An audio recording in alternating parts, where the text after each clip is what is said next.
В Китае сегодня казнили миллиардера и 4 его сообщников. Горный король создал мафиозную группировку, которая отбирала предприятия, подкупал чиновников и пользовалась защитой высокопоставленных покровителей. Из Китая Алиса Романова.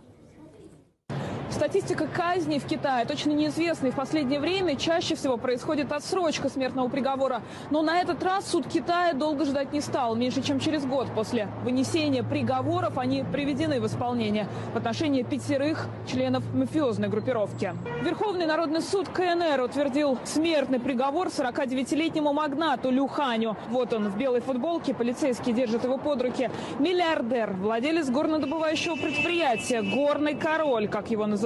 Вместе с ним казнен его младший брат Лю Вэй и еще 3 сообщников. Всех их признали виновными в организации преступной группы. Против одного только Лю-старшего было 13 обвинений.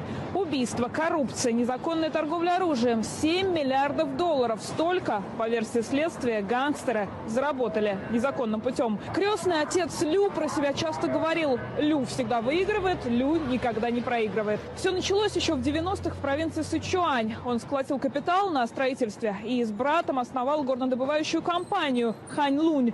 Лю интересовало многое. Месторождения в Австралии, США и Африке. А еще под контроль в провинции он взял сферу энергетики, недвижимости, даже туризм. Лю так разбогател, что занял 230-ю строчку в списке самых состоятельных людей Китая. Обожал сигары, казино и держал автопарк из Феррари, Бентли и Роллс-Ройсов. Известно, что Лю был связан со старшим сыном Чжоу Юнкана. Чжоу, бывший министр общественной безопасности. Сейчас он под следствием. В декабре его выгнали из партии и арестовали.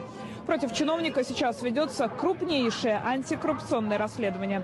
Государственные СМИ не связывают два дела, но отмечают, что расцвет горной империи Лю удивительно совпал с тем временем, когда Чжоу был партийным боссом в той же провинции Сычуань. Всего по этому делу проходили 36 человек. Большинство приговорены к разным тюремным срокам, вплоть до пожизненного, несколько казней с отсрочкой. А компания Хань Лунь должна выплатить штраф в 48 миллионов долларов. Всем 5 приговоренным разрешили перед казнью встретиться с родными, как и положено по закону.